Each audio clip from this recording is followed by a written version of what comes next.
ઉપનયન જીપીએસસીમાં સ્વાગત છે મિત્રો. લાસ્ટ લેક્ચરની અંદર આપણે આ હિસ્ટ્રીની સિરીઝમાં જોયું હતું કે બૌદ્ધ ધર્મની ફિલોસોફી ભગવાન બુદ્ધ વિશે ઘણી બધી ચર્ચા કરી હતી. ઠીક છે, તો આ મહાજનપદ કાળનો સમય છે ઈસવીસન પૂર્વ 600 થી લઈને ઈસવીસન પૂર્વ 200-300 સુધી. તો આની અંદર આજે અત્યારે આપણે ભણશું જૈન ધર્મ વિશે. શેના વિશે ભણશું? જૈન ધર્મ વિશે. ઠીક છે, ચલો. તો મોટાભાગે આપણે જૈન ધર્મમાં શું ભણીએ છીએ કે ભગવાન મહાવીર અને એના જે 24 તીર્થંકરો થઈ ગયા ને એ બધું. ઠીક છે, પણ હું શરૂઆત કરી જૈન ફિલોસોફીથી. શેનાથી શરૂઆત કરીશ? જૈન ફિલોસોફીથી. કારણ કે આજકાલ જે સવાલો પૂછાય છે પ્રિલિમ હોય કે મીન્સ ઠીક છે, તો ફિલોસોફિકલ સવાલો વધારે આવે છે. ઠીક છે, ચલો. તો સમજો કે જૈન ફિલોસોફી પ્રમાણે ઠીક છે કે આ જે દુનિયા છે એ શાશ્વત છે. કેવી છે? શાશ્વત. શાશ્વત મતલબ ઇન્ફિનિટ, કે જેનો ક્યારેય અંત જ નથી. એનો અંત ક્યારેય નથી. આઈડિયા છે? ઠીક છે, તો જૈન ફિલોસોફી શું કહે છે કે આ દુનિયા કેવી છે? શાશ્વત, જેનો ક્યારેય અંત નથી.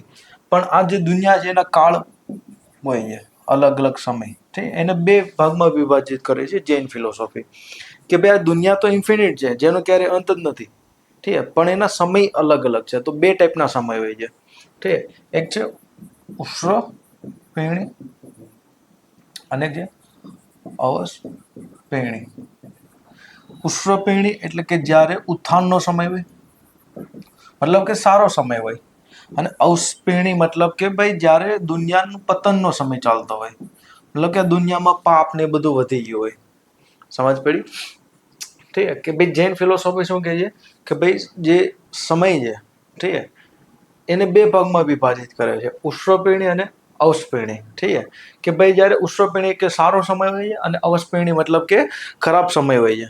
ઠીક, તો જૈન ગ્રંથોની અંદર લખ્યું છે, ખાસ કરીને દિગંબર ગ્રંથોની અંદર, કે જ્યારે આ ઉત્થાનનો સમય હોય, મતલબ કે જ્યારે અવસપેણીનો સમય હોય છે, ત્યારે આ દુનિયાની અંદર ઠીક 63 સાકાલ પુરુષો.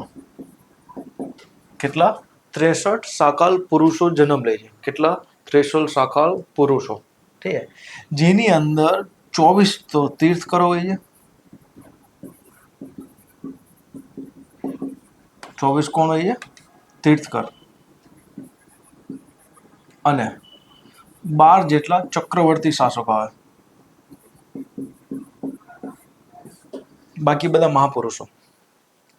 કે ભાઈ જ્યારે ઉષ્ણપેણીનો સમય હોય છે, મતલબ કે સારો સમય, ત્યારે દુનિયાની અંદર 63 સાકાલ પુરુષો ઠીક નો જન્મ થાય છે. એની અંદર 24 તીર્થકરોનો હોય છે, 12 જેટલા ચક્રવર્તી હોય છે, તે બાકી જે બધા મહાપુરુષો હોય છે.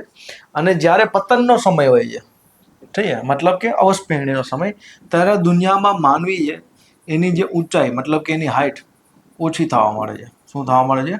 ઓછી થવા લાગે છે. સમજ પડી? તો આજે તમે જુઓ કે માનવીની જેમ પેઢી દર પેઢી આગળ વધતા જાય છે, એમ એની હાઈટ નાની થતી જાય છે. સમજ પડી? તો જે જૈન ફિલોસોફી છે એના હિસાબે દુનિયા કેવી છે? શાશ્વત, મતલબ કે ઇન્ફિનિટ, અનંત છે. એને બે ભાગમાં વિભાજિત કરી છે આ લોકોએ. સમજ પડી અહીંયા સુધી? તો આ જે 24 તીર્થકરણો છે, ઠીક, કોણ છે? 24 તીર્થકરણો. તો પહેલા તો આપણે મતલબ સમજી તીર્થકરનો, કે તીર્થકર કોને કહેવાય? ઠીક, તીર્થ એટલે કે એક પ્રકારે સમજો તો ઘાટ. શું થાય? ઘાટ. ભાઈ એવા લોકો કે જેને આ દુનિયાનું જે સમુદ્ર છે, મતલબ કે આ જે સમુદ્ર રૂપી સંસાર છે ઠીક એને પાર કરીને એક ઘાટનું નિર્માણ કર્યું છે, જેથી કરીને જીવન ચક્રમાંથી મુક્ત થઈ જાય. શું થઈ જાય? જીવન ચક્રમાંથી મુક્ત થઈ જાય. તો ઘાટનું નિર્માણ કરવા વાળા ઠીક આવા લોકોને આપણે શું કહીએ છીએ? તીર્થકર. ફરીથી સમજો કે જે સંસાર રૂપી સમુદ્ર છે ઠીક એને પાર કરીને, શું સંસાર રૂપી સમુદ્ર છે એને પાર કરીને ઘાટો એટલે કે કિનારાનું નિર્માણ કર્યું છે અને કિનારે પહોંચી ગયા છે, એવા લોકોને આપણે શું કહીએ છીએ? તીર્થકર. શું કહીએ છીએ? તીર્થકર. સમજ પડી? હા એના. તો અહીંથી જ તે એક જૈન ફિલોસોફી એક વસ્તુ આવે છે. ઠીક, તમે ઘણી વાર તમે સાંભળ્યું હશે. ઠીક, નમો અરિહંતાય નમઃ. ઠીક, આવું તમે સાંભળ્યું છે ક્યારે? નમો અરિહંતાય નમઃ. ઠીક, શોર્ટમાં આ લોકો અરિહંત કહે છે. શું કહે છે? અરિહંત. જેનો મતલબ એવો થાય છે કે અરિ એટલે કે થાય શત્રુ. શું થાય? શત્રુ. હંતાય મતલબ કે એને હરાવવા. ઠીક, ધ્યાનથી સમજજો. અરિહંત, અરિહંતાય. અરિ એટલે કે શત્રુ, હંતાય મતલબ કે હરાવવા. તો શત્રુઓને જેને હરાવ્યા છે એને અમે શું કરીએ છીએ? નમન કરીએ છીએ. શું કરીએ છીએ? નમન. તો હવે શત્રુ ભાઈ બે પ્રકારના હોય છે, બાહ્ય શત્રુ ને આંતરિક શત્રુ. ઠીક છે. જેમ કે સમજો કે ભાઈ આપણા શરીરની અંદર ક્રોધ, ઈર્ષા, લાલચ, કામ, વાસના આ બધા આપણા શત્રુઓ છે. ઠીક છે. આ સમુદ્રને પાર નહીં કરવા દે. સમજ પડી? તો આવા જે આંતરિક શત્રુઓ છે એને હરાવવા ડિફિકલ્ટ છે. જો બાહ્ય શત્રુ છે એને તો બે લાફા મારો અથવા તો સોપારી આપીને પતાવી દો, કામ પતી જાય. તો બાહ્ય શત્રુ તો વયા જાય, એને હરાવવા તો બહુ નોર્મલ છે. ઠીક છે. પણ જે આંતરિક શત્રુઓ છે જેમ કે ક્રોધ, કામવાસના, ઈર્ષા, લાલચ, ઠીક છે, એને હરાવવા બહુ મુશ્કેલ છે. તો જે લોકોએ એને હરાવ્યા છે, કોને હરાવ્યા છે? પોતાના આંતરિક શત્રુઓને. એને અમે શું કરીએ છીએ? નમન. તો જે લોકો પોતાના આંતરિક શત્રુઓને હરાવે છે, ઠીક છે, એને અમે નમન કરીએ છીએ. અને આવા લોકો દેવતાઓથી પણ ઉપર છે. શું છે? દેવતાઓથી પણ ઉપર. તો આ લોકોએ જન્મ મૃત્યુના ચક્રમાંથી મુક્ત થઈ ગયા છે. ઠીક. તો એવા લોકોને આપણે શું કહીએ છીએ? તીર્થકર. શું કહીએ છીએ? તીર્થકર. ઠીક. અને બીજું તો આવા લોકોને આપણે શું કહીએ છીએ? જીન કહીએ. શું કહીએ છીએ? જીન. ઠીક. જીનનો મતલબ થાય વિજય પ્રાપ્ત કર્યો.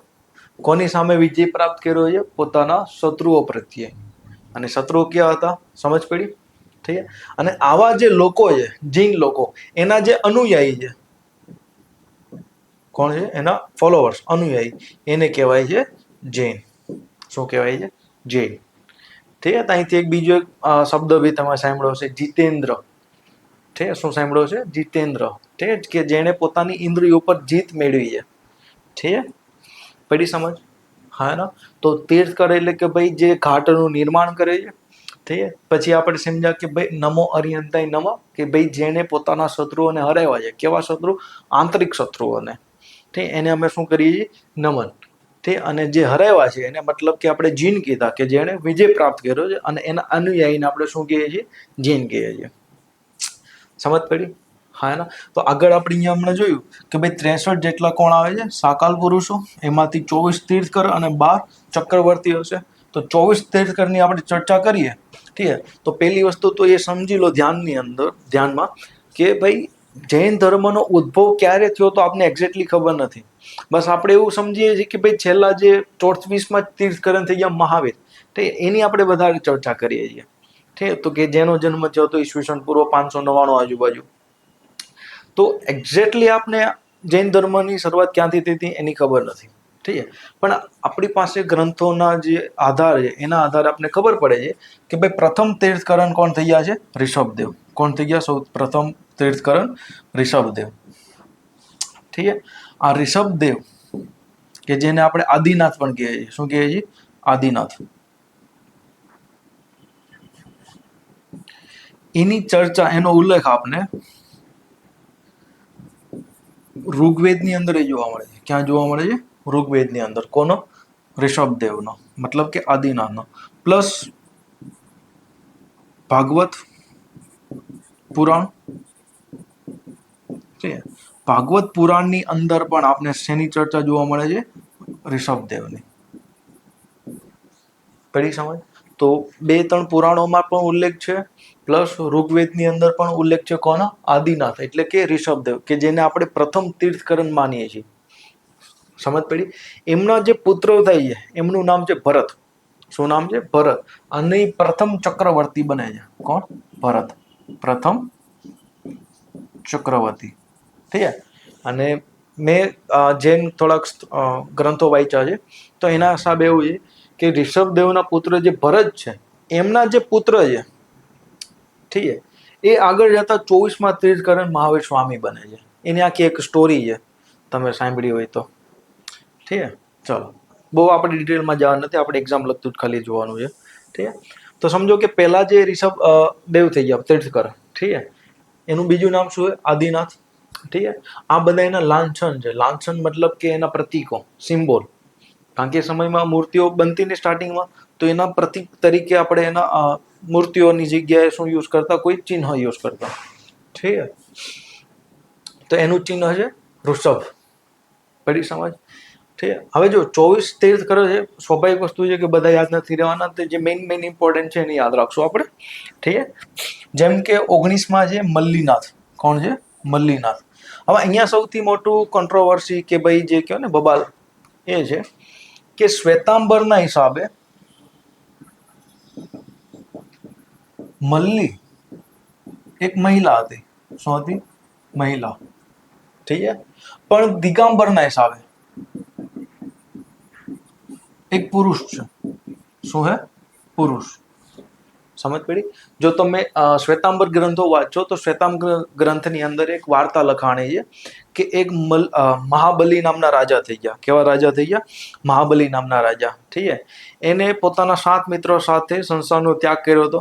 ઠીક છે. અને ભૂખા રહેવાનું કે વ્રતનું પાલન કરવાનું હતું, પણ એ ચીટિંગ કરે છે, જેના લીધે આગલા જન્મમાં એક સ્ત્રી બને છે. સ્ત્રી બન્યા પછી જે બીજા એના 7 મિત્ર હતા એ અલગ અલગ ક્ષત્રિય રાજા બને છે. ઠીક છે. તો આ બધા ક્ષત્રિય રાજા એ જે સ્ત્રી છે એની પાછળ પડે છે અને બધા વચ્ચે અંદર બબાલ થાય છે. અને જેના લીધે આ સ્ત્રી જે છે એ સંસારનો ત્યાગ કરે છે, કારણ કે બહુ સુંદર સ્ત્રી હતી એટલે બધા એની પાછળ બેઠા હતા, અને એક તીર્થકરણ બની જાય છે મલ્લીનાથ. આઈડિયા આવે છે? તો આગલા જન્મમાં એ કોણ હતી? એક રાજા. રાજા બન્યા પછી એ શું કરે છે? સંસારનો ત્યાગ કરે છે, પણ એમાં ચીટિંગ કરે છે. એના લીધે શું થાય છે કે એનો નવો જન્મ થાય છે, અને નવા જન્મની અંદર એક સ્ત્રી બનીને આવે છે. તો આવી સ્ટોરી લઈ છે. તો શ્વેતાંબરના હિસાબે એક મહિલા છે. ઠીક છે. પણ દિગંબરના હિસાબે શું છે? એક પુરુષ. હવે શ્વેતાંબર ને દિગંબર શું છે? તો ભાઈ જૈનના સંપ્રદાય છે, જેની આપણે આગળ ચર્ચા કરશું. પડી સમજ? ચાલો. તો મલ્લીનાથ, ઠીક છે, જેનો સિમ્બોલ મતલબ કે એનું લાંછન છે કળશ. શું છે? કળશ. ઠીક. એવી રીતના જે આપણે જોવાના છે એ છે 22માં નેમિનાથ. ઠીક. શું છે? નેમિનાથ. હવે એના વિશે એવી સ્ટોરી છે કે ભાઈ નેમિનાથ જે છે એ કૃષ્ણના પિતરાય હતા. ઠીક. કૃષ્ણ ભગવાનના પિતરાય ભાઈ છે એવું લખ્યું છે. ઠીક. એનો સિમ્બોલ છે શંખ. ઠીક. અને જેનો સંબંધ ગુજરાત સાથે મનાય છે. કેની સાથે મનાય છે? ગુજરાત સાથે. એવી રીતના 23માં છે પાર્શ્વનાથ. ઠીક છે. જે એક કાશીના રાજ પરિવારમાંથી આવતા હતા. તો કાશી એટલે કે આજનું વારાણસી એ બધું વિસ્તાર, તો તેની સાથે સંબંધિત છે. ઠીક છે. જેનો સિમ્બોલ છે સર્પ એટલે કે સાપ. સમજ પડી? અને 24માં અને છેલ્લા કે જે મહાવીર સ્વામી. ઠીક છે. જેની વિશે આપણે આગળ ચર્ચા કરશું. એનો સિમ્બોલ કયો છે? સિંહ. તો સ્ટાર્ટિંગના 1-2 યાદ રાખો. ઠીક છે. પહેલા છે ઋષભદેવ, બીજા છે અજીતનાથ જેનો સિમ્બોલ છે હાથી, અને છેલ્લા 3 યાદ રાખો. ઠીક. એનાથી વિશેષ ડિટેલમાં નહીં પૂછે. હા, 19માં એક યાદ રાખજો મલ્લીનાથ, કારણ કે એના વિશે ઘણી વાર પૂછે કે ભાઈ 24 તીર્થકરમાંથી કોણ એક તીર્થકરણ મહિલા હતા, એ ટાઈપનો. પડી સમજ? ચાલો. તો ભાઈ તીર્થકરણ એટલે આઈડિયા આવી ગયો. ઠીક છે. ચાલો, હવે એની ફિલોસોફીમાં આપણે આગળ ચાલીએ. તો સમજો કે આ સંસારની અંદર પુદ્કલ મતલબ કે તમારા કર્મ તમારા શરીરમાં પ્રવેશ કરતા હોઈએ. જો તમારે આ જીવન ચક્રમાંથી મુક્ત થવું છે અને અનંત જ્ઞાન પ્રાપ્ત કરવું છે. શું કરવું છે? અનંત જ્ઞાન. અનંત જ્ઞાન પ્રાપ્ત કરવું છે, જેને કહેવાશે કેવલ્ય અથવા તો કેવલી. ઠીક છે. તો ભાઈ અનંત જ્ઞાન પ્રાપ્ત કરવું છે, મતલબ કે કેવલ્ય જ્ઞાન પ્રાપ્ત કરવું છે. તો તમારા શરીરની અંદર કર્મ એટલે કે ભાઈ પૂતકલને આવવા દેવાનો નથી. જો તમારા શરીરની અંદર પૂતકલ આવી જશે તો એને તમારે દૂર કરવું પડશે. તો ભાઈ શરીરમાં પૂતકલને આવવા દેવાનું નથી. તો આ જે પ્રક્રિયા છે એને આપણે કહીએ છીએ સંવર. શું કહીએ છીએ? સંવર. કે ભાઈ પૂતકલને શરીરમાં પ્રવેશવાનું નથી. ઠીક છે. તેને આપણે શું કહીએ છીએ? સંવર. તો અહીંયા શું કરીએ છીએ કે ભાઈ કર્મને આપણા શરીરમાં આવવા દેવાનું નથી. અને જો શરીરની અંદર આવી જાય, ઠીક છે, ભૂતકલ જો શરીરની અંદર આવી જાય તો આપણે કરવું પડશે નિર્જરા. શું કરવું પડશે? નિર્જરા. મતલબ કે શરીરમાંથી એને બહાર કાઢવાનું છે. સમજ પડી? અને નિર્જરા મતલબ કે શરીરમાંથી પૂતગલને બહાર કરવાનો એક મસ્ત રસ્તો છે, જેને કહેવાય છે કાયાક્લેશ. શું કહેવાય છે? કાયાક્લેશ. કાયાક્લેશ મતલબ સમજો કે ભાઈ આ શરીરની અંદર જે કર્મ આવ્યા છે, કર્મ શેના લીધે આવ્યા છે? તમારી અંદરની રહેલી ઈર્ષા, લાલચ, કામવાસના, એના લીધે. તો આ જે કર્મ છે એને દૂર કરવાનો બેસ્ટ રસ્તો છે કે તમારા શરીરને શું આપો, કે જે શરીર ચાલે છે, ઠીક છે, એને જ બંધ કરી દો ચલાવવાનો. મતલબ કે કાયાક્લેશ કરવાનું છે તમારા શરીર સાથે. એટલે કે ભાઈ શરીરને જે પોષણ મળે છે, જેનાથી શરીર ચાલે છે, એ વસ્તુ બંધ કરી નાખો. મતલબ કે ખાનપાન બંધ કરી નાખો. તો ખાનપાન ને બધું બંધ કરશો તો છેલ્લે શું થશે? સંથારા. સંથારા મતલબ કે મૃત્યુ. ઠીક. તો સંથારાનો મતલબ શું છે? કે ખાવા પીવાનું બંધ કરીને આ શરીરનો ત્યાગ કરવાનો, જેને આપણે શું કહીએ? સંથારા. ઠીક. જેને આપણે કાયાક્લેશ કહીએ છીએ. ઠીક. તો શરીરની અંદર કર્મ મતલબ કે પૂતગલ ના આવવું જોઈએ. શું કામ ના આવવું જોઈએ? કારણ કે આપણે શું જોઈએ છીએ? અનંત જ્ઞાન. અનંત જ્ઞાન મતલબ કે કેવલ્ય પ્રાપ્તિ. ઠીક. તો શરીરની અંદર નથી આવવા દેતા તો એને આપણે કહીએ છીએ સંવર. પણ જો શરીરની અંદર આવી જાય, ઠીક, તો એને આપણે કહીએ છીએ નિર્જરા. હવે શરીરમાંથી કાઢવા માટે આપણે શું કરીએ છીએ? કાયાક્લેશ. શું કરીએ છીએ? કાયાક્લેશ. ઠીક. અને આગળ જતા એમાંથી શું આવશે? સંથારા. સંથારા એટલે કે ભાઈ મૃત્યુ. મૃત્યુ એકચ્યુઅલી એને મૃત્યુ નહીં કહેશું, પણ જૈન ફિલોસોફી પણ કહેશું કેવલ્ય પ્રાપ્તિ. શું કહેશું? કેવલ્યની પ્રાપ્તિ. પડી સમજ? હા એના. ઠીક છે. અને આ બધું ત્યારે જ પોસિબલ છે કે જ્યારે તમારી પાસે જ્ઞાન હોય. શું હોય? જ્ઞાન. ઠીક. તેના માટે બે ફિલોસોફીની જૈન ફિલોસોફીમાં ઘણી ચર્ચા કરવામાં આવેલી છે. એક છે અનિકાંતવાદ. શું હે? અનેકાંતવાદ. ઠીક. બીજો ફિલોસોફી છે સ્યાદવાદ. ઠીક. સમજો એક્ઝામ્પલથી માની લો કે આ કોઈ માટીનો ઘડો છે, એની ઉપર કોઈ ડિઝાઇન બનેલી છે.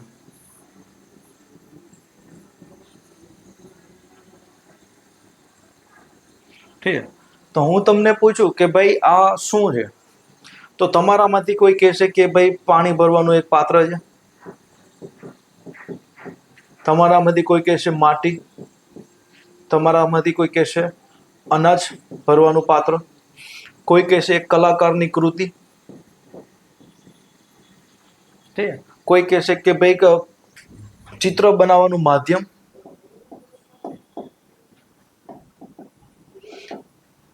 આઈડિયા છે? તો કોઈ એક વસ્તુ એક હોતી જ નથી, અનેક હોય છે. તો એ ફિલોસોફી જ આવે છે કે કોઈ વસ્તુ એક નથી. કેવી છે? અનેક. સમજ પડી? હા એના. ઠીક. તો આ એક્ઝામ્પલથી તમે સમજ્યા કે ભાઈ આ માટીનો જે ઘડો છે, ઠીક છે, પણ એક જ, પણ એક નથી. તમારા દ્રષ્ટિકોણના હિસાબે અલગ અલગ હોય છે. તો દુનિયાની કોઈ પણ વસ્તુ ક્યારે એક હોતી નથી. બધાના જવાબ અલગ અલગ હોય છે. જવાબ બધાના કેવા હોય છે? અલગ અલગ. ઠીક. અને કોઈ એક જવાબ ક્યારેય ફાઇનલ હોતો નથી. તો તમારું જે ફાઇનલ નિર્ણય છે, ઠીક, તો કોઈ એક નિર્ણય હોતો નથી. સમજ પડી? અને આ જે તમે જવાબ આપો છો પોતાના નેહના આધારે આપો છો. નેહ એટલે કે પોતાની માન્યતા અથવા તો પૂર્વાગ્રહ. સમજો ફરીથી. અનેકાંતવાદ એટલે કે ભાઈ થિયરી ઓફ રિયાલિટી. ઠીક. તો થિયરી ઓફ રિયાલિટી મતલબ કે ભાઈ આ દુનિયામાં કોઈ એક વસ્તુ એક છે જ નહીં, એ અનેક છે. તમારે જોવાની દ્રષ્ટિના હિસાબે વસ્તુ અલગ અલગ હોઈ શકે છે. સમજ પડી? ઠીક. જેની પર આપણે એક્ઝામ્પલ લીધું માટીનું વાસણ, ઘડાનું એક્ઝામ્પલ લીધું. એવી રીતના એક બહુ ફેમસ એક્ઝામ્પલ છે હાથીવાળું. ઠીક. જેમાં લાસ્ટ લેક્ચરમાં બી ચર્ચા એકવાર કરેલી છે કે ભાઈ 4 આંધળી વ્યક્તિ છે. ઠીક. આપણે એને કીધું ભાઈ તારી સામે અમે એક પ્રાણી રાખશું, તમે એને ટચ કરો અને ફીલ કરો અને મને જણાવો કે ભાઈ પ્રાણી કેવું છે. તો એકે જઈને એની સૂંઢ પકડી. તો આપણે કીધું કે આ ભાઈ એને એવું લાગ્યું કે ભાઈ આ જનાવર તો બહુ ઊંચું છે. ઠીક. બીજા જઈને એના પગ પકડ્યા તો એને લાગ્યું કે આ જનાવર બહુ મોટું છે. ત્રીજા જઈને પૂંછડી પકડી તો એને કીધું કે આ જનાવર તો બહુ નાનું અમથું છે. ઠીક. ચોથો એની પેટ સાથે ભટકાણો તો એને જોયું કે આ જનાવર તો બહુ તાકતવર અને મોટું છે. સમજ પડી? તો અહીંયા ચારે ચારના જે આન્સર છે એ કેવા છે? અલગ અલગ. તો ચારે ચાર સાચા બી છે, ચારે ચાર ખોટા બી છે. એનો મતલબ એ છે કે ક્યારે કોઈ પણ ફાઇનલ નિર્ણય કે જવાબ હોતો નથી. તો આ થિયરીને આપણે કહીએ છીએ થિયરી ઓફ જજમેન્ટ. સમજ પડી? તેને કહીએ છીએ સ્યાદવાદ. સમજ પડી?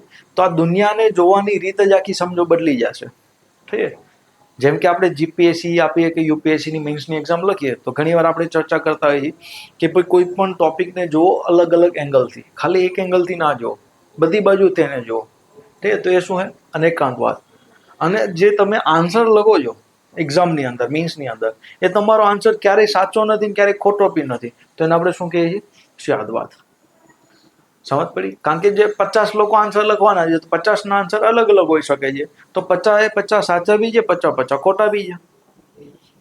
સમજ પડી? તો મેઇન ફિલોસોફી છે જૈનની છે અનેકાંતવાદ અને સ્યાદવાદ. અનેકાંતવાદ મતલબ કે કોઈ એક વસ્તુ એક નથી, અનેક છે.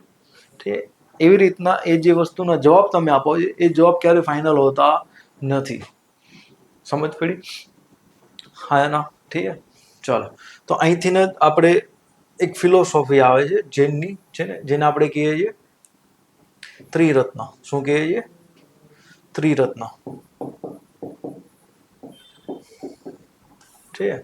જેમ કે પેલું છે સમ્યક દર્શન.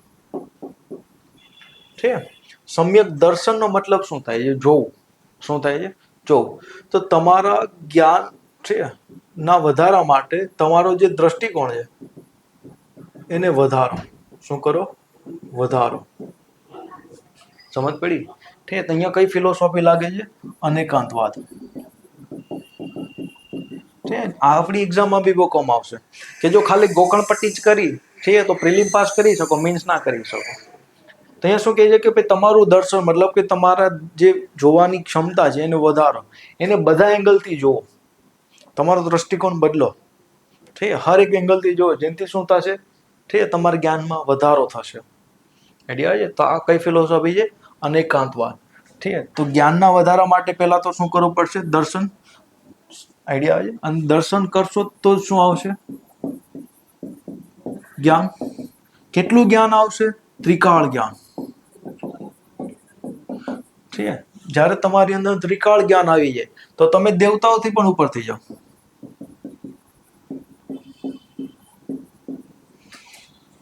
પડી સમજ? ઠીક?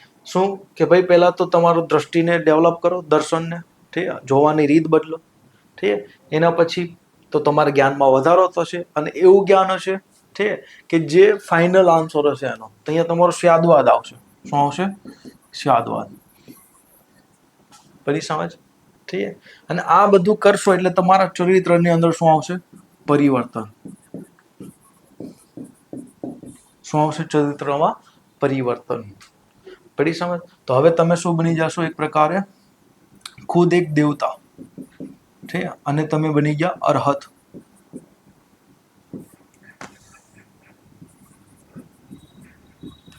અરહત મતલબ કે એવા વ્યક્તિ જેને આપણે કહીએ પૂજનીય. ઠીક? જેને લોકો ફોલો કરતા હોય એવા લોકોને આપણે શું કહીએ છીએ? અરહત. પડી સમજ? હા ના? ઠીક? અને આ જે ચરિત્રનું પાલન કરવા માટે તમારે અહીંયા 5 અનુવ્રત અથવા તો મહાવ્રતનું પાલન કરવું પડશે. મતલબ કે અહીંયા તમારા વ્યવહારની અંદર 5 વસ્તુઓનું પાલન કરવું પડશે. કેટલી વસ્તુઓનું? 5. ઠીક? જેમ કે પેલું છે સત્ય. શું હે પેલું? સત્ય. કે ભાઈ હંમેશા તમે શું કરો? સત્ય બોલો. આઈડિયા આવે છે? બીજું છે અહિંસા. શું હે? અહિંસા. ઠીક? જૈન ફિલોસોફીની અંદર સૌથી વધુ જે ભાર દેવામાં આવ્યો છે શેની ઉપર દેવામાં આવ્યો છે? અહિંસા ઉપર. કે ભાઈ શુદ્ધ શાકાહારી ખાઓ. ઠીક? અને એવા કૃત્ય ના કરો કે જેના લીધે શું થાય? હિંસા. ઠીક? જેમ કે તમે ક્યારેય તે મધ મદીના પાન ના ખાઈ શકો. મધ છે, મદિરા. મદિરા પાન એટલે કે ભાઈ જ્યારે દારૂ બને તેમાં આથો લાવવામાં આવે, ફર્મેન્ટેશનથી દારૂ બને. તો એની અંદર બેક્ટેરિયા હોય. તો તમે આથાવાળી વસ્તુ બી ના ખાઈ શકો, મધ પણ ના ખાઈ શકો. એવી જ રીતના તમે ઘણા બધા એવા કાર્ય ના કરી શકો કે જ્યાં તમને શું દેખાતી હોય, હિંસા, કે જ્યાં હિંસાની સંભાવના હોય. જેમ કે પ્રશાસનને લગતા કામ ના કરી શકો તમે, ઠીક છે, કૃષિને લગતા કાર્ય ના કરી શકો. તો આ બધું વસ્તુ શું છે, ત્યાં વર્જિત, મતલબ કે આ બધું તમે ના કરી શકો.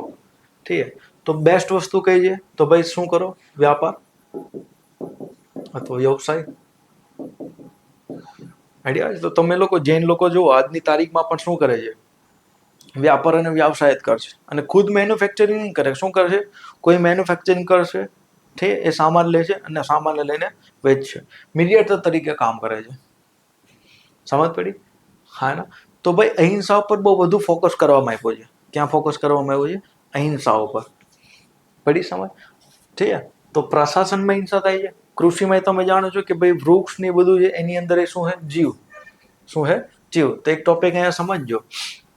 ઠીક છે, કે ભાઈ જે આ સંસારમાં આત્મા છે ને, આત્મા એ જીવની અંદર પણ છે અને અજીવની અંદર એ છે. જીવ એટલે કે ભાઈ આપણે જે માનવી, ઠીક છે, પશુ, પક્ષી, તો આ બધા તો જીવ છે. પણ એવા લોકો કે એની અંદર એ આત્મા છે. જેમ કે સમજો પહાડ છે, નદીઓ, ઠીક છે, તો આ બધાની અંદર એ શું છે, આત્મા. તો આત્મા જીવમાં પણ છે અને અજીવમાં પણ છે. પડી સમજ? તો આજથી 2 વર્ષ પહેલા યુપીએસસી એ સવાલ પૂછેલો કે કઈ ફિલોસોફીની અંદર અજીવની અંદર, મતલબ કે નિર્જીવની અંદર પણ આત્માનો કોન્સેપ્ટ માનવામાં આવે છે. ઠીક છે. તો કેમાં આવશે, જૈન ફિલોસોફીની અંદર. પડી સમજ? તો જૈન ફિલોસોફી શું કહે છે કે જીવ અને અજીવ બંનેની અંદર આત્મા હોય છે. સમજ પડી? હા ના. તો અહીંયા વૃક્ષોની અંદર એ આત્મા છે. તો વૃક્ષો તમે કાપી શકો નહીં. આઈડિયા. એટલે તમે જો કે કંદમૂળનું ખોરાક ને બધું નહીં ખાય આ લોકો, જૈન લોકો. ઠીક છે. તો પેલું મહાવ્રત શું હતું, સત્ય, કે હંમેશા સત્યનું પાલન કરો, ક્યારેય ખોટું ના બોલો. બીજું છે અહિંસા, કે અહિંસા ઉપર વધુ ફોકસ આપવામાં આવ્યું છે. ઠીક છે. ત્રીજું છે અપરિગ્રહણ. ત્રીજું શું છે, અપરિગ્રહણ. અપરિગ્રહણ એટલે સમજો શું થાય. ઠીક. મારી પાસે મારી ક્ષમતા જેટલું વસ્તુ છે તો એનાથી મને કોઈ વાંધો નથી, પણ હું મારી ક્ષમતા કરતા વધારે વસ્તુઓનો સંગ્રહ કરી રાખું. શું કરી રાખું, સંગ્રહ. એનો મતલબ એવો થયો ને કે ભાઈ મારી પાસે જરૂર કરતા પણ વધારે વસ્તુ છે. એનો મતલબ એ છે કે ભાઈ બીજા પાસે જરૂર છે, એની પાસે સામાન નહીં હોય. એક્ઝામ્પલથી સમજો કે ભાઈ દુષ્કાળ જેવી સ્થિતિ છે, મારી ઘરે 50 મણ જેટલા ઘઉં પડ્યા છે, જે હું ખાવાનો નથી. 50 મણ પૂરા થવાની નથી ક્યારે. પણ બીજાને ત્યાં ઘઉંની એની કમી છે, એ લોકો ભૂખના લીધે તડપીને મરે છે. તો અહીંયા મેં શું કર્યું કે વધારે પડતો જે સામાન હતો એનું ગ્રહણ કરી રાખ્યું. શું કરી રાખ્યું, ગ્રહણ. ઠીક. તો આ જે વસ્તુના લીધે પેલા લોકો તડપે છે, જેની સામે હિંસા થાય છે, એનું પાપ મને પણ લાગશે. તો હંમેશા જૈન ફિલોસોફી કહે છે કે અપરિગ્રહણ કરો, મતલબ કે જેટલું જરૂર છે એટલું જ રાખો, એનાથી વધારે ના રાખો. તો ખોટી વસ્તુઓનો કે વધારે વસ્તુનો સંગ્રહ ન કરવો. પડી સમજ? હા ના. એટલે તમે જુઓ કે જે બી જૈન લોકો જ્યારે દીક્ષા લે છે, મતલબ કે આ સંસારમાંથી મુક્ત થવા માટે જે સાંસારિક જીવનને છોડે છે અને આધ્યાત્મિક જીવન અપનાવે છે, ત્યારે પોતાની બધી સંપત્તિઓને તમે જોયું હશે કે લોકોને બાંટી દેતા હોય છે, અથવા તો કોઈ ટ્રસ્ટમાં ધાર્મિક કાર્યમાં આપી દેતા હોય છે. પડી સમજ? ઠીક છે. ચલો, ચોથું છે અસ્થેય. અસ્થેય મતલબ કે ભાઈ ચોરી ના કરવી. તમે ચોરી કરશો એનો મતલબ એ છે કે ભાઈ બીજા લોકો તમારા લીધે રહી ગયા, બીજા લોકોને મળ્યું નહીં, તો એનું પાપ તમને લાગશે. તો આ તમારા કર્મ શું થાય છે, પૂતકલ ઘૂસતું જાય છે શરીરની અંદર. જેમ કે ભાઈ તમે ઇલીગલી કરપ્શન કરીને સીટ મેળવી લો છો, એડમિશન લઈ લો છો, અથવા તો સંસ્થામાં ઘૂસવાનો પ્રયત્ન કરો છો, તો જે વ્યક્તિ એને લાયક હતો એ વ્યક્તિને સ્થાન ના મળ્યું. સમજ પડી? તો એના લીધે એનું પાપ કોને લાગે છે, તમને લાગે છે. ઠીક છે. તો પેલું છે સત્ય, બીજું છે અહિંસા, ત્રીજું છે અપરિગ્રહણ, ચોથું છે અસ્થેય, પાંચમું છે બ્રહ્મચર્ય. પાંચમું કયું છે? બ્રહ્મચર્ય. એવું માનવામાં આવે છે કે ભાઈ ભગવાન મહાવીરે આ બ્રહ્મચર્યનું ઉમેર્યું છે. તો આની પહેલા જે આની પહેલા જે 23 તીર્થકરોનો થઈ ગયા, ઠીક છે, તો એમાં 4 જ અનુવ્રત કે મહાવ્રત હતા. પાંચમું કોણે જોયેલું છે? ભગવાન મહાવીરે. બ્રહ્મચર્યનું પાલન કરવું મતલબ કે જે કામ વાસના એ બધાથી શું રહો? દૂર રહો અને તમારા શરીર ઉપર નિયંત્રણ સ્થાપિત કરો. શું રાખ્યો? તમારા શરીર ઉપર નિયંત્રણ સ્થાપિત કરી રાખો. આઈડિયા આવે છે? હા ને? તો 5 અનુવ્રત કે 5 મહાવ્રત ક્યાંથી નીકળી આવ્યા છે? સમ્યક ચરિત્રમાંથી. ક્યાંથી આવ્યા છે? સમ્યક ચરિત્રમાંથી. પડી સમજ? ઠીક. જો હું તમને ફિલોસોફિકલ રીતના સમજાવું છું જેથી કરીને તમારે ગોખવું ના પડે, એકદમ સમજાઈ જાય. આઈડિયા આવે છે? હા ને? ઠીક. ચલો,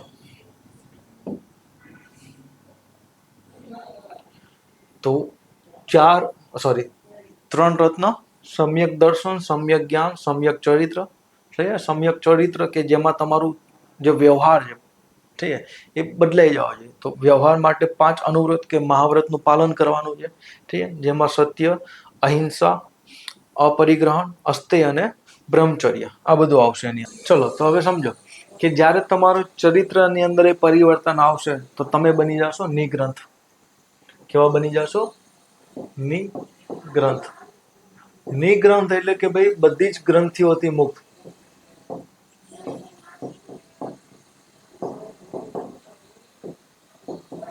શું બની જશો? બધી જ ગ્રંથિઓથી મુક્ત. ઠીક. મતલબ કે આ સમાજના બંધનથી, તમારા શરીરના બંધનથી, તમારી લાલચ, કામ વાસના એ બધાથી તમે કેવા થઈ જશો? મુક્ત થઈ જશો. અને તમે ખુદ ઈશ્વર બનો. તમે ખુદ શું બની જાઓ છો? ઈશ્વર. સમજ પડી? મતલબ કે દેવતા કે ઈશ્વર તમે બની જશો. તો જૈન ફિલોસોફીની અંદર હંમેશા યાદ રાખજો કે ઈશ્વરને માન્યતા આપી નથી. મતલબ કે જૈન વિચારધારા શું કહે છે કે ઈશ્વર નથી હોતા, પણ તમે ખુદ ઈશ્વર બની શકો છો. મતલબ તમે ખુદ દેવતા બની શકો છો. આઈડિયા આવે છે? સમજો, બૌદ્ધ ફિલોસોફીમાં કીધેલું છે, જૈન ફિલોસોફીમાં કીધેલું છે કે કોઈ ઈશ્વર નથી. યાદ રાખજો, પણ તમે ખુદ ઈશ્વર બની શકો છો. ઠીક છે. અહીંયા તમે કેવલ્ય પ્રાપ્તિથી બની શકો છો, ત્યાં નિર્વાણથી. મતલબ બુદ્ધની અંદર શું? નિર્વાણથી તમે બુદ્ધ બની શકો છો. પડી સમજ? હા ના? ઠીક છે. ચલો, તો થોડીક ફિલોસોફી છે જેને તમે યાદ કરશો. ઠીક છે. ચાલો, તો હવે ભગવાન મહાવીર વિશે થોડુંક જાણી લઈએ. ઠીક છે. કે ભગવાન મહાવીરનો જન્મ થયો હતો ઈસવીસન પૂર્વ 599 બિહારના વૈશાલી પાસે આવેલા કુંડગ્રામમાં. ક્યાં થયો હતો? કુંડગ્રામની અંદર. ઠીક છે. ક્ષત્રિય કુળમાં થયો હતો. પિતાનું નામ હતું સિદ્ધાર્થ, માતાનું નામ છે ત્રિશલા દેવી. ઠીક છે.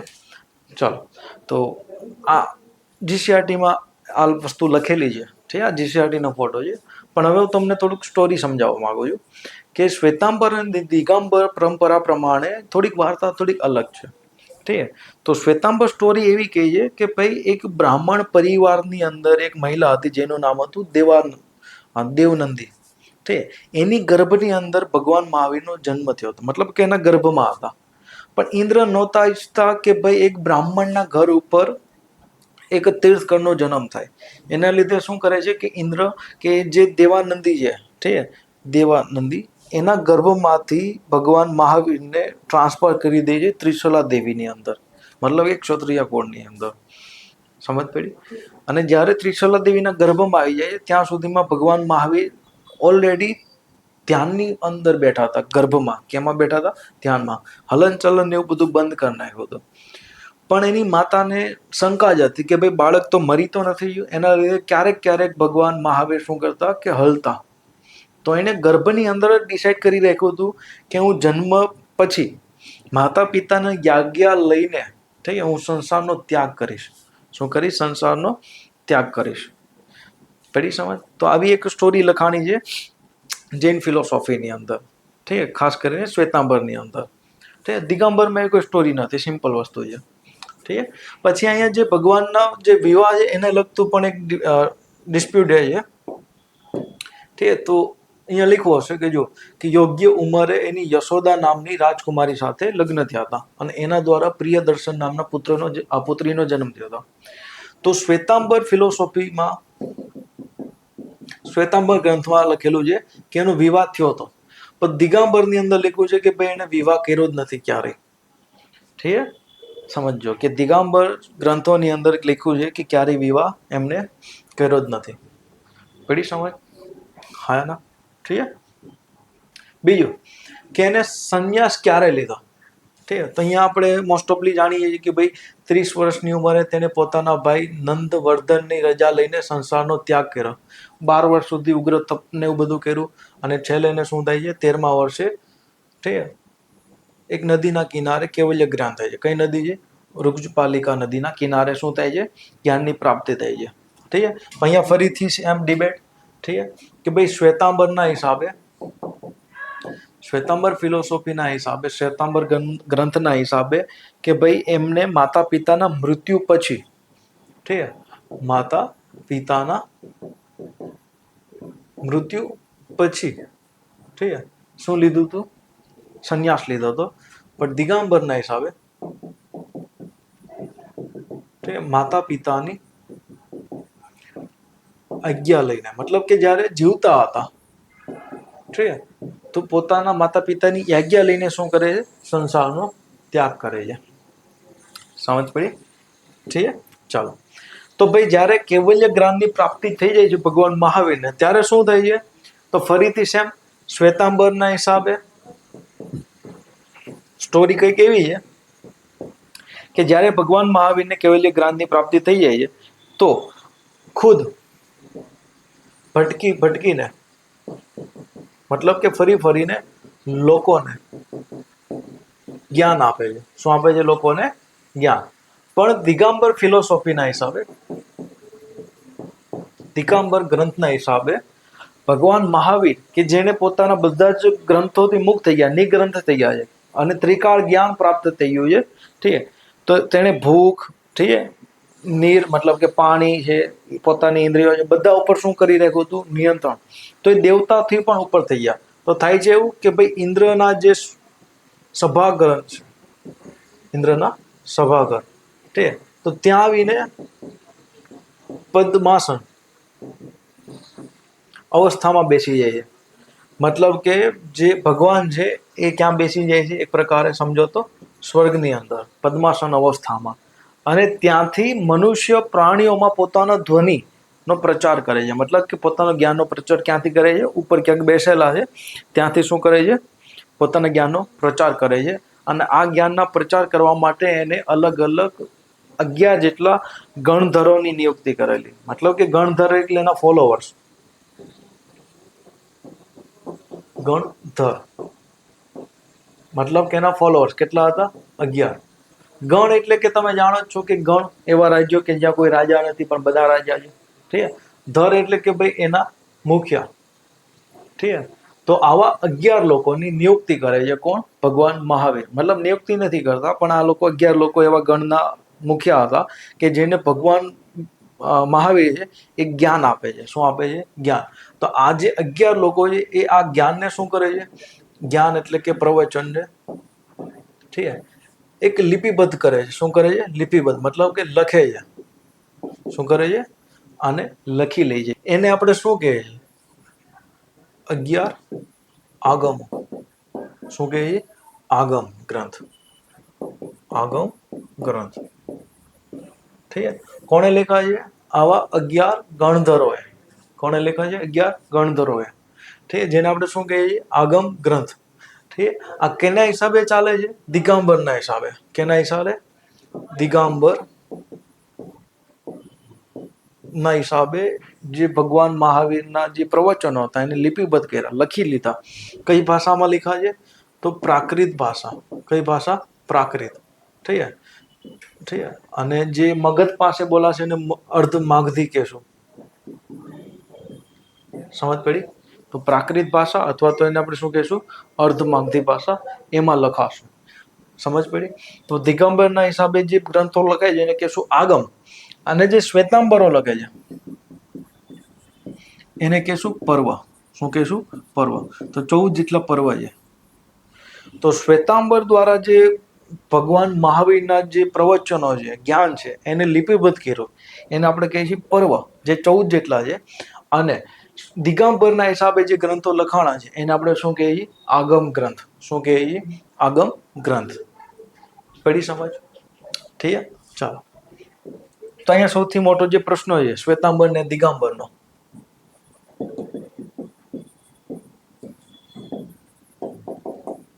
તો પ્રશ્ન આવ્યો ક્યાંથી?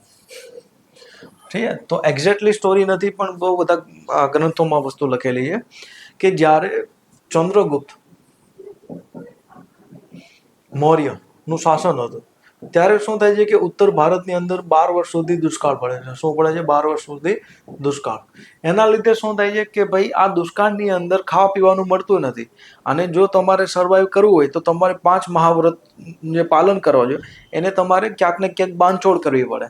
તો એના લીધે શું થાય છે કે ઘણા બધા જે સાધુ હતા એ દક્ષિણમાં આવી જાય છે. ક્યાં આવી જાય છે? દક્ષિણમાં. અને જ્યારે 12 વર્ષ પછી આ લોકો જ્યારે ઉત્તર ભારતમાં જાય છે તો ત્યાંના જે સાધુ, જૈન સાધુઓ હતા, એને શું કર્યું હતું કે આ 5 મહાવ્રતની અંદર થોડીક છૂટછાટ મેળવી લીધી હતી.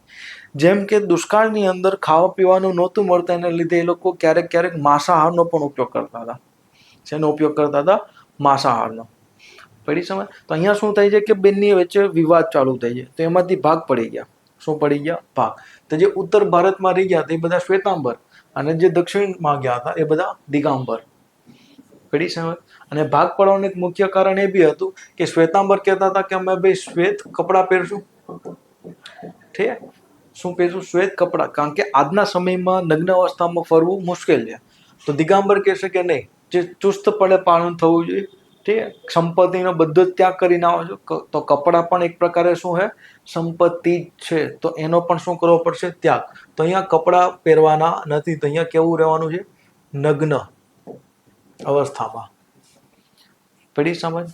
હે ના? તો જે મેઇન ભાગ પડ્યા હતા શ્વેતાંબર દિગંબરના એ આ ઘટનાના આધારે પડેલા છે. પડી સમજ? હા ના? બાકી કોઈ લાંબી કોઈ સ્ટોરી નથી, બાકી કોઈ ફેક્ટ પોઈન્ટ યાદ રાખવાની જરૂર પણ નથી. આઈડિયા આવે છે? હા ના? ઠીક છે, ચલો. તો ફરીથી એકવાર આખા ક્લાસને સમજો, રિવિઝન સમજો.